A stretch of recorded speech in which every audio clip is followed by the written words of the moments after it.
of cellular decision-making. His lab is dedicated to decoding how immune cells process complex information. He leverages advanced proteomics and mass spectrometry to uncover the biochemical signals that determine a cell's fate. These investigations reveal how disruptions in these intricate pathways can lead to autoimmune, inflammatory, and other diseases. Dr. Myers earned his Bachelor of Science in Biochemistry from California Polytechnic State University and went on to complete a PhD in Chemistry and Chemical Biology at the University of California, San Francisco. His postdoc work at the Broad Institute of Harvard and MIT sharpened his vision for integrating genomics and proteomics, setting the stage for his disease research today. We were fortunate to welcome him as an assistant professor in our Center for Autoimmunity and Inflammation in 2021. Please join me in welcoming Dr. Sam.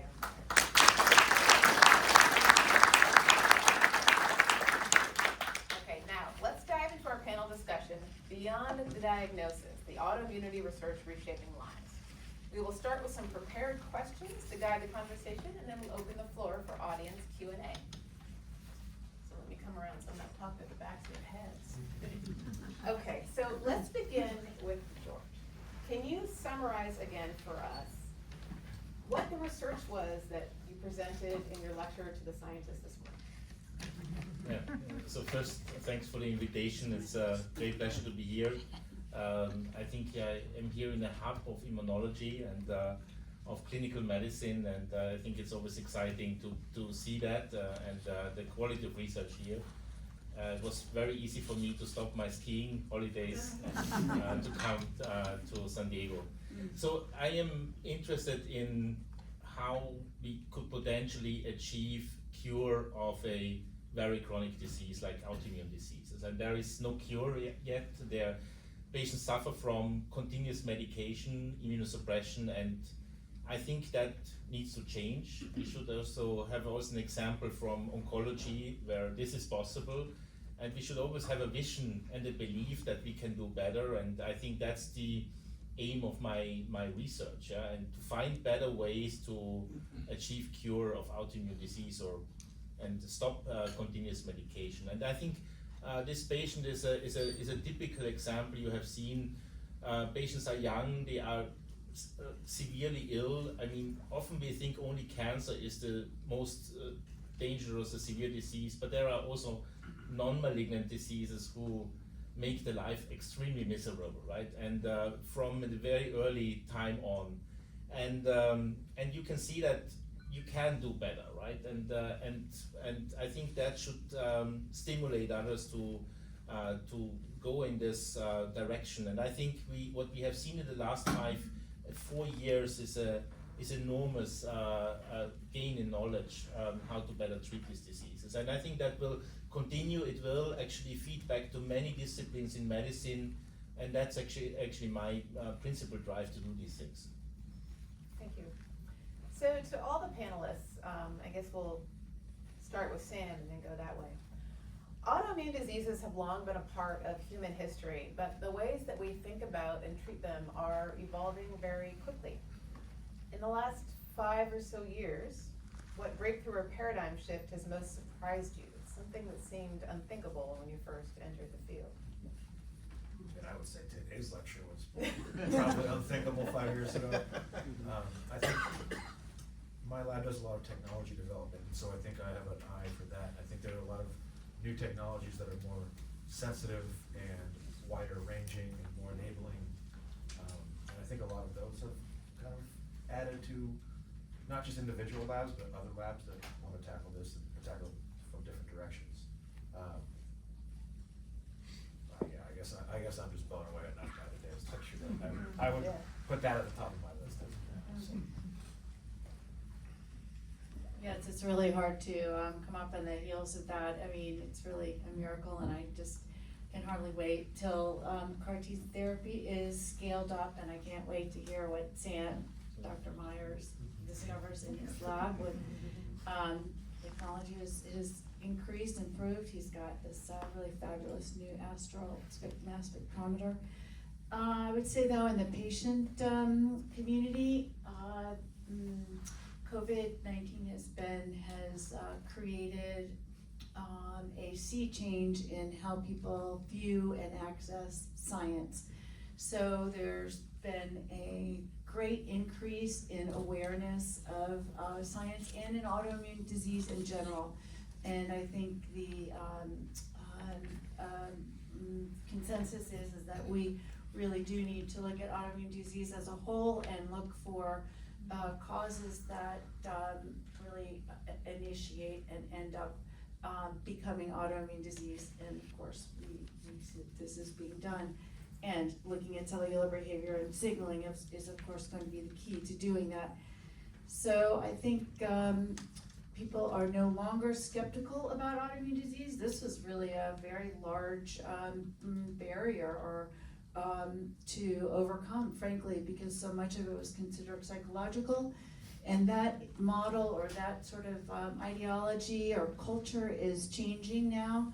We realize that so many of these illnesses are, in fact, they are physiological, they're neurological. And now we're finding biomarkers and we're understanding the process.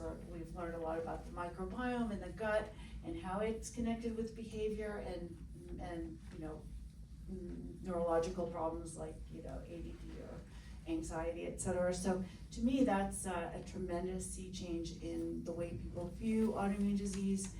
And I'm very heartened by the fact that science is so wonderfully accessible to people and they are accessing it through PubMed, through our website too. We're trying to translate, you know, PubMed articles in science for the layperson. So those are some of the wonderful developments I think that we have been seeing. Thank you. Oh, Yes, right. So, yeah, I agree that clinically, as a rheumatologist, that we see patients every day, and we are in the. Is your mic on? It's on. It's on, Just okay. very listen. close to your chest. Okay, Yeah. okay, sorry. So I was going to mention that I think rheumatologists in our generation that we started like a rheumatology 20-25 years ago. We had nothing to offer to our patients. We had just a couple of like therapies, and we were told when we learned rheumatology that they were like chronic diseases. They would not cure, and we simply had to find maybe better therapies to control the symptoms. That was it. And then now we are like 20-25 years later, and of course the CAR-T is the top, no? It will cure the disease. But even all the research trying to understand the biologics therapies. I also want to mention signaling pathways. No, we have a new group of medications that JAK inhibitors that it actually are very good. Like the same as we couldn't believe that TNF, it was upstream. We also couldn't believe that JAK inhibitor, the JAKs, they were actually upstream enough. And we treat a lot of diseases now with these medications. So I would say that is also important.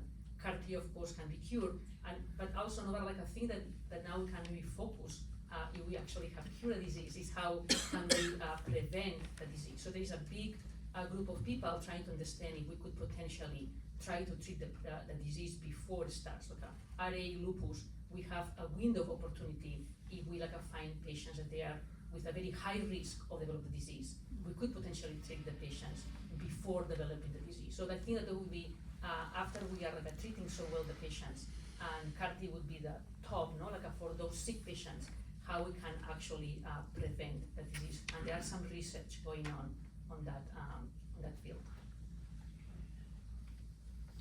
Yeah, but I think it's extremely important to have a better understanding of diseases, right? I mean, when you don't know how the mechanism of disease is, you easily say it's probably a psychological problem, whatever, right? And we just don't understand it. And we just discussed a little bit about gastric ulcer before, right? Everybody said it's linked to a kind of a psychological problem. And then it was a bacterium, right? And the problem was solved. And now many people, almost no people die from gastric cancer, except it's a rare form of gastric cancer. So it shows very nicely that you have to have a better understanding of the disease. And I think here this is a very good place to do that, right? You have extremely good technologies, cutting edge technologies. You use actually them in human material. You have UCSD there, and this liaison is extremely important. And I think doctors should not follow, I mean, not 100% of doctors should always follow treatment algorithms, right? I mean, treatment algorithm important, but when you always follow them, you will do this in 100 years the same. So you have to develop something, and you have to gain understanding of the disease. And I think this institute here, and I have seen it for the first time, but I have talked with many of the colleagues here. I think there is a lot of effort to go into human disease with the current technologies, and I think there is a momentum at the moment where the technologies are so good that you have you can gain an unprecedented understanding of diseases. Sam is an example, Shane I met today, and I think there are a lot of examples here where this can be really, where you can live this. So we get up every morning to do. Sandy, through your work at the Global Autoimmunity Institute, you are deeply connected to the patient community.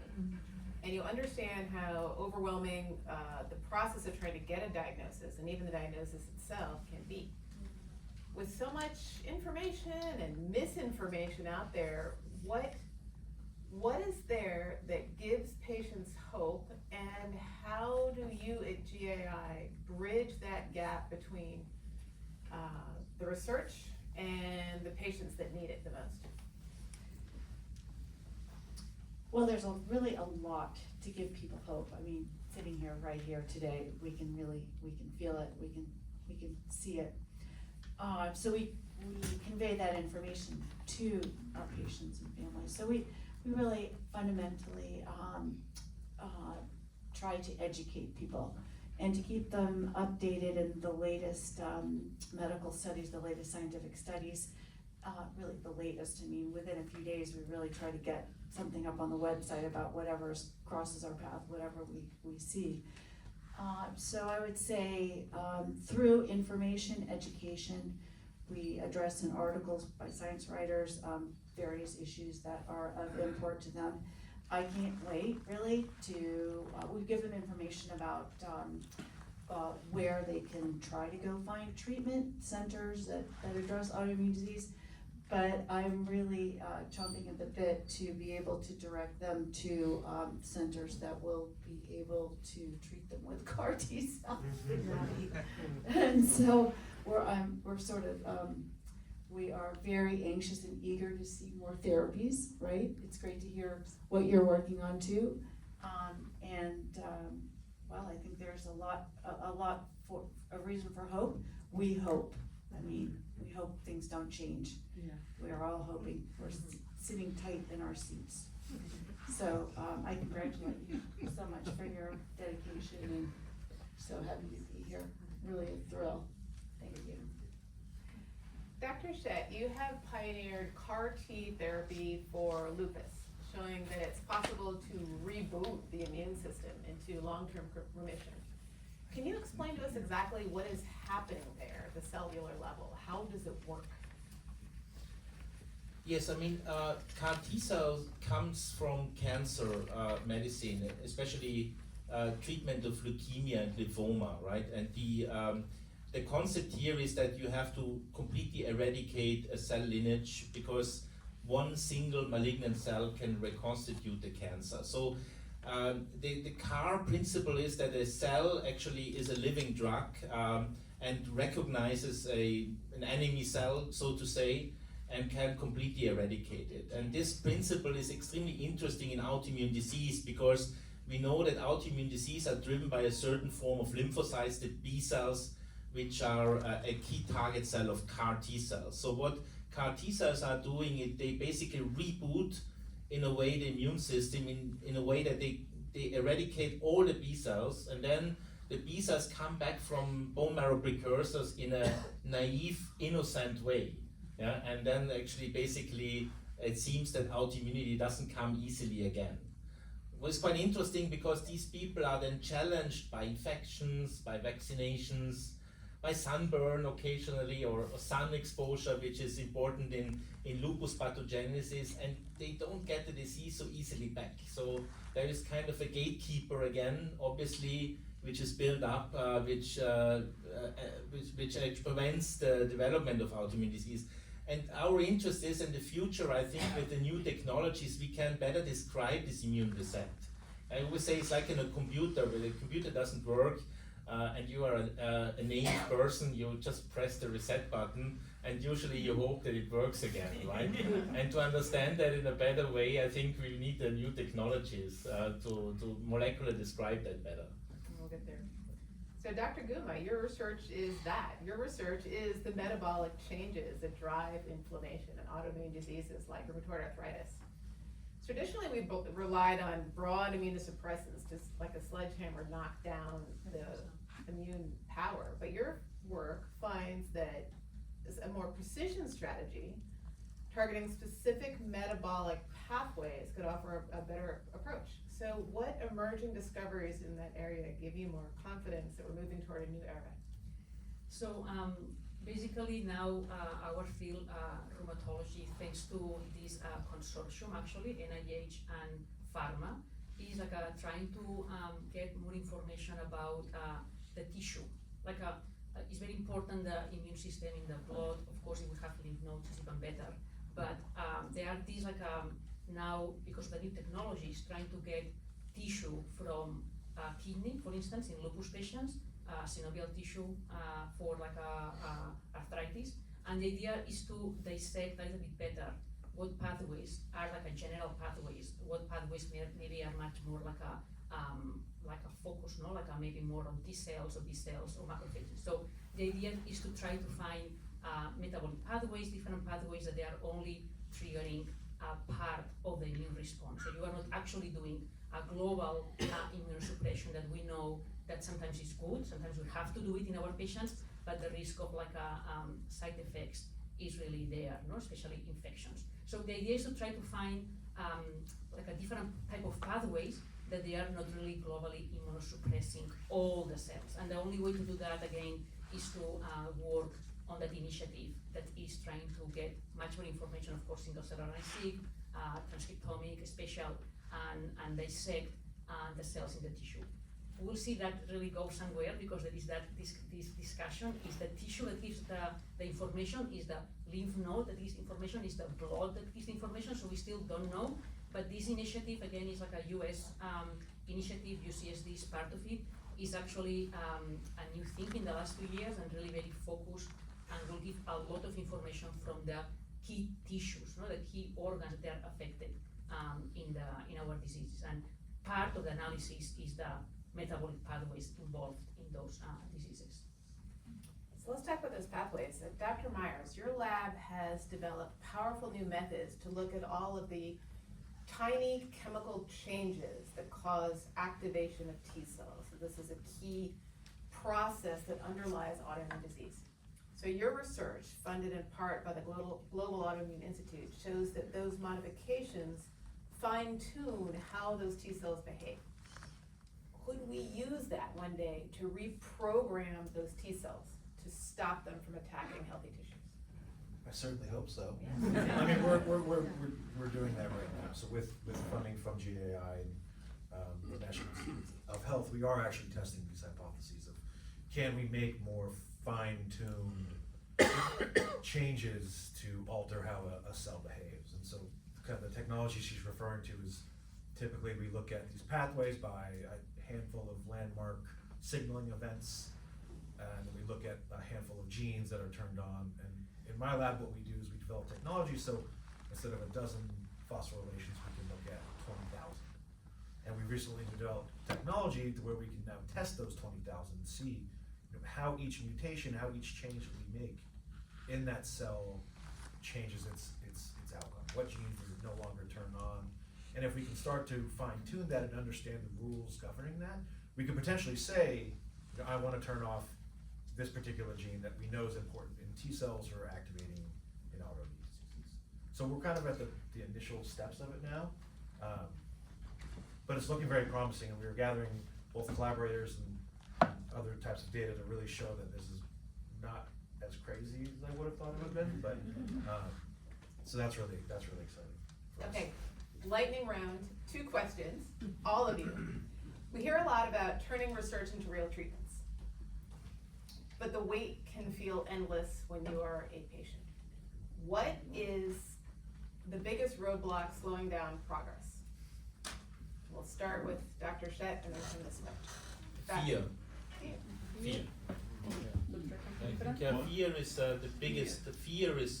the biggest roadblock, and fear creates a lot of bureaucratic and regulatory obstacles, and these decisions are often made by people who are not affected by the disease, right? Because patients suffering from a severe disease, they want help, and they want sometimes also to take a risk to get better.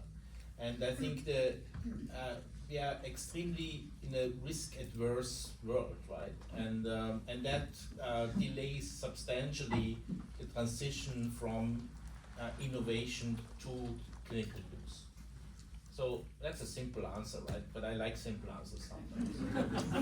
Fear. Dr. Guma, rapidly. Just a second, I really agree about the fear thing that you said. But I was going to say, to be honest, that at least here in US is money. Because it's so expensive to do research here. Simple as that. I mean, I'm from Europe, and I can compare, the costs, and maybe because of the regulatory things, there are a lot of reasons why, but it's really, really, really very expensive doing research now. So I think one of the limitations sometimes is money, because going to this paradigm that, okay, we have things to offer to the patient, okay, but how we build this trial, how we move this forward is really expensive. So unfortunately, I have to say that is one of the big limitations. Sandy? I have a more general answer, which is that I think we have a really high degree of scientific illiteracy in our country. It really worries me a great deal. I mean, especially because we can see that now we are subject to waves of that are fueled by fear, irrational fear, and also ignorance. And so I think we really need to address that. I mean, people are hesitant to learn. They can't understand the basic premise of science and fact and truth. Things.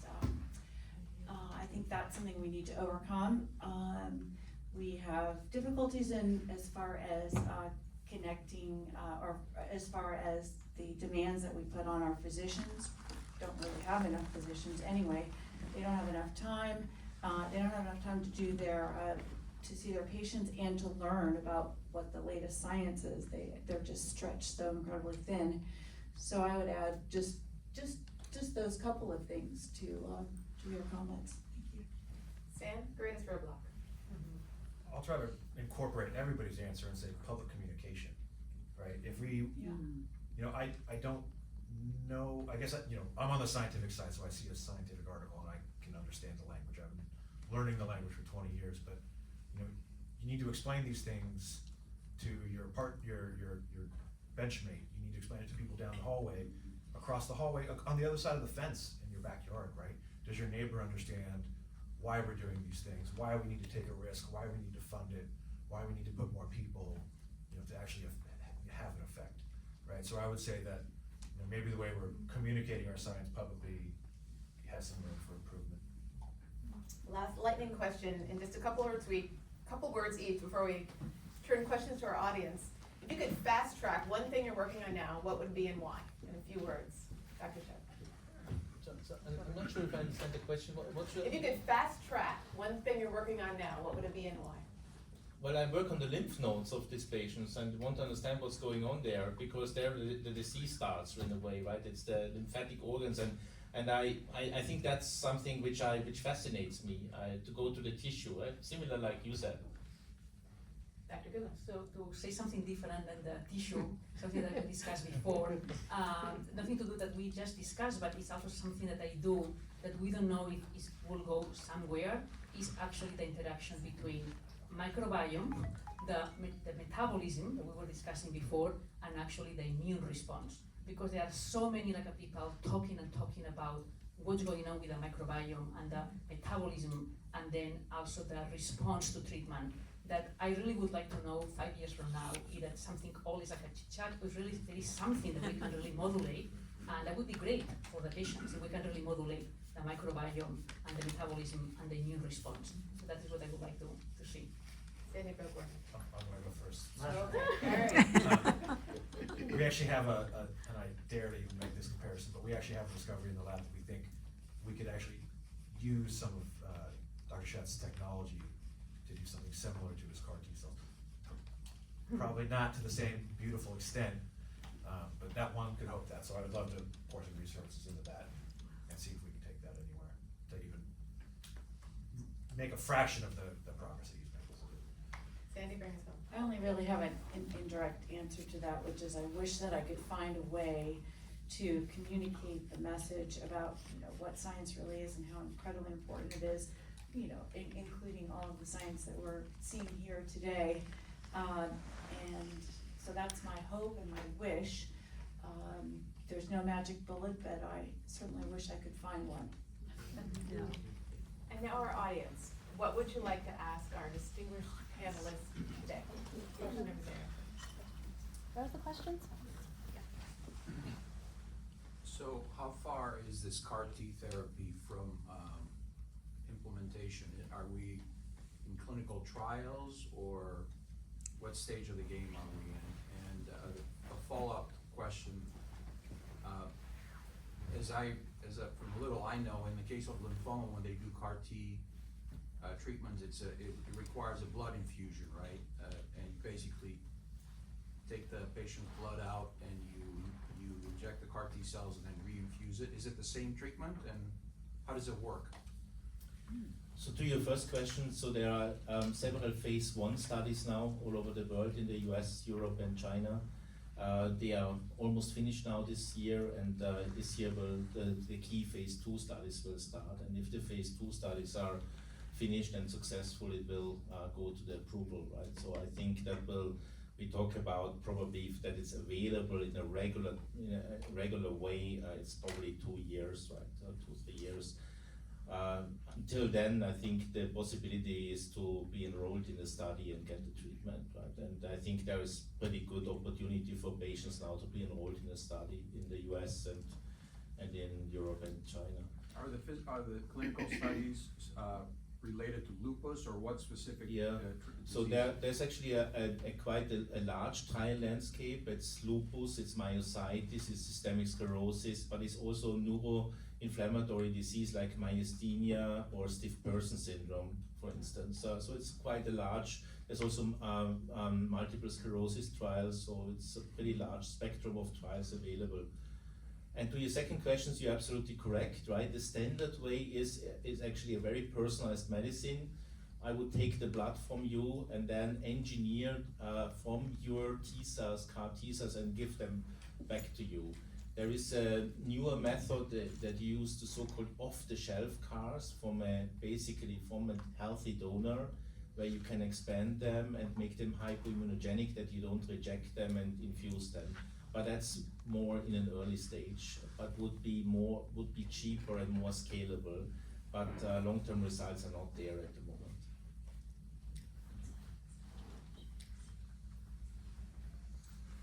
Thank you all for presenting this. I really appreciate it. In bridging medicine and science, one of the things we know is that these diseases present very differently in different patients, and so you showed us a very severe case of lupus. Certainly there are other stages. Same with really any of these. So I'm wondering if maybe some of you can address how we gain information from those different stages of disease that tell us either subsets of disease or the omics of where we might treat, and sort of the interface of the basic research we're doing now to understand this, and how we then translate that back into patients. I can start briefly to say that the main thing yet is the stratification. So that's the reality. So most of our diseases clinically, they look similar, so we can put them a label. That's our main goal. No? We put a label so then we know how to treat them, more or less in general, but we still don't have the tools, and for that we need science to stratify those patients to answer that question. And then he can mention about the CAR Ts. in particular, but in general, we know that all our medications, when we give that to a patient, not so sick patients, not like a more like if 1/3 of the patients, they will respond very well, 1/3 will respond, but so-so, and 1/3 will not respond. The 1/3 rule, I don't know why, but it's actually quite universal in our diseases, okay? And that is kind of like is puzzling, but that we need that information to stratify the patients and then go further. You want to comment on the CAR T? Yeah, I mean, I just want to highlight what you said is absolutely correct, right? There's a spectrum. In each of the autoimmune diseases, you have a big spectrum, right? From very mild to very severe. And I would say that only a fraction of the patient is very severe, right? And these patients you have to identify early, yeah, because they accrue damage very fast, and then you cannot reverse it, right? And you have seen that what happens with this young man, right? There is already, he will never walk normally, right? Because there is damage. But if you would have done this probably half a year later or 3 months later, he would be in the wheelchair. So I think the key point, and I think we have discussed that, is to identify these subgroup of patients who really progress fast. And that's, I think, one way is actually to do better tissue analysis, and that's now done widely, I think also in the US through the AMP consortium, right? Which is, I think, a very, very nice development.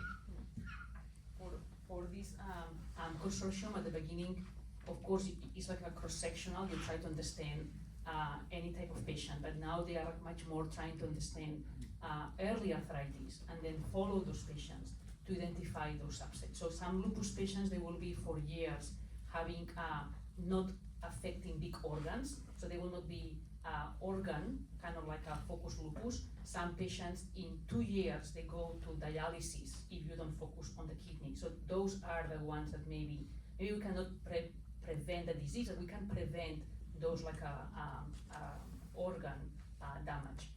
Then maybe the CAR T can be done way before, but you are identifying those sick patients.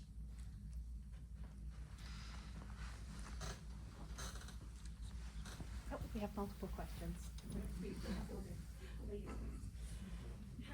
Have scientists discovered any genetic markers for any of the autoimmune diseases? Yeah, there's with most of the autoimmune diseases there is a genetic background, yeah, and many of these autoimmune diseases are linked to so-called HLA molecules, right, which are the phenotype of your tissue. So basically that is associated with a higher risk to develop autoimmune disease. And there are also specific genetic associations with certain immune pathways that you easier get the disease. There is also some family link with many autoimmune diseases, but alone this is not sufficient. Yeah, you need always a second trigger, some environmental factor. There can be infections. Many people discuss EBV, Epstein-Barr virus infections, as an additional trigger, or sunburns in lupus, right, where you create dead cells which cannot be cleared by the body in an appropriate way and then become inflammatory.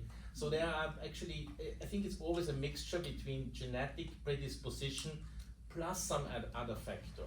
Except there are rare situations in children when the disease starts very early, the genetic is more important. Right? The earlier it starts, the more the genetic weighs, I would say.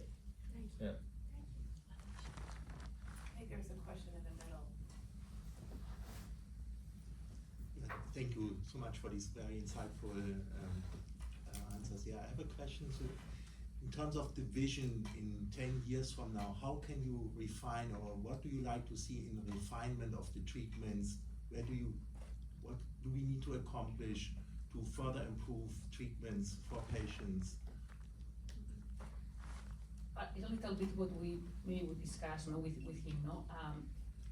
I mean, clinically, if you have a very sick relative, maybe you don't see it like this, but as a rheumatologist, like we see a lot of patients, clinically, the patients are doing really much better. So the first step, that is not being able to offer practically anything, to be able to offer something that is accomplished with therapies like the JAK inhibitor we were discussing, biologics, that they are well tolerated, meaning that the patients, they will have side effects, but overall they are well tolerated, okay? They are sick, they have sick disease, but they can do well.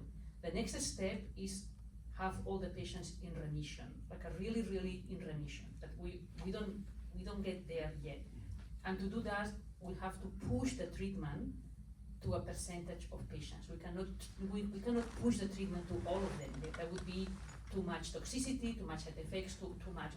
We were like over treating them. Okay, so we have to find that percentage of patients that we should push to avoid the complications, and that is what is lacking.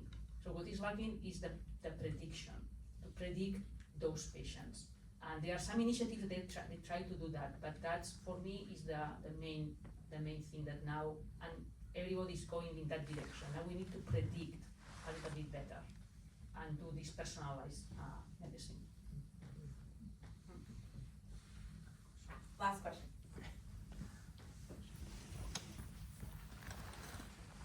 Thank you. I had a question related to your kind of fear and cost response. So your research has really generated explosion of interest in the cell therapy field. But one of the challenges we have is finding the right patient. I was wondering if you could comment on ways that we can identify these patients and either through education or information to get them to volunteer for these trials. And what can the physician, like, what would be the best way to do that as far as physician and patient, to get them that information and get the patient interested in joining a trial? Yeah, that's a complex question. I think my experience is often that patients are very interested to participate in trials, often even against their family physician, right? Because often physicians are also risk adverse, conservative. They have treated the patient the last 20 years with the same drugs. They are not open to innovation, and often then the patient is the driver. Some patient came to me, they wrote me, and they contacted by social media. There's a difficult word now in the US, I think, but still they exist, right? Other patients, and then they wrote me and they said, would I be a patient for this, right? And I invited them to come and looked at their chart and spoke with them. And that, I think patient education and knowledge is a big advantage. So what do you do if the patient has no access to this information so easily? That also can happen, and then it's very much dependent on the physician, right? At the end, physician is a certain gatekeeper. So I think innovation in medicine always takes a little time, right, to get accepted. So for instance, I give you one example. 30 years ago, antibodies were developed to treat diseases, many diseases, autoimmune diseases and cancer. And at the beginning, all the people said, it's crazy to do injections for a chronic disease. Now everybody is on these injections and they are happy. But it took a while till actually community accepted that. And I think with any innovation, also with cellular therapy, it will be similar. It's now standard of care in cancer, right, already. And I think it will become standard of care in severe autoimmune disease in 5 years and 10 years. But it takes time. Yeah. I think dissemination of innovative information to improve patient care is a good place to start. So we have to conclude our formal Q&A here for time, but before we close, I want to express my deepest gratitude to all of you for joining us for our inaugural Lead Day today. This event was created to bridge research and real-world impact, and your presence, whether scientists, clinicians, patients, or supporters, has made that vision a reality. None of this happens without your voices and your perspectives. And a special thank you to our panelists for sharing their expertise and engaging in such a meaningful discussion. Dr. George Schett, our honoree, who traveled all the way from Germany to share just 48 hours with us.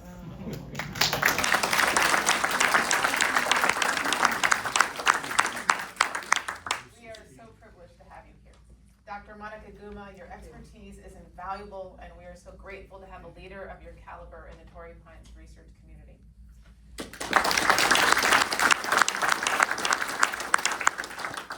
Dr. Sam Myers, thank you for sharing your research at LJI and for leading innovative efforts to push the boundaries of what is possible.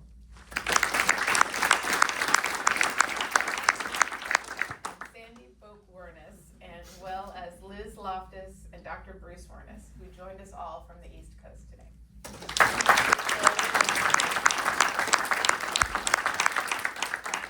GAI's vision and support has made tonight's conversation possible, and we're deeply grateful for your commitment to uniting the patient and the research communities in pursuit of lasting solutions.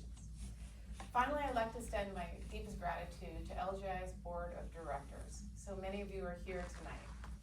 You are the visionaries behind everything that we do, the leaders whose guidance, whose generosity, and belief in the power of science make breakthroughs like what we've discussed today possible. Your involvement and your commitment ensures that this institute remains at the forefront of discovery and that bold ideas have the resources to become reality. And that the future of research is brighter than ever.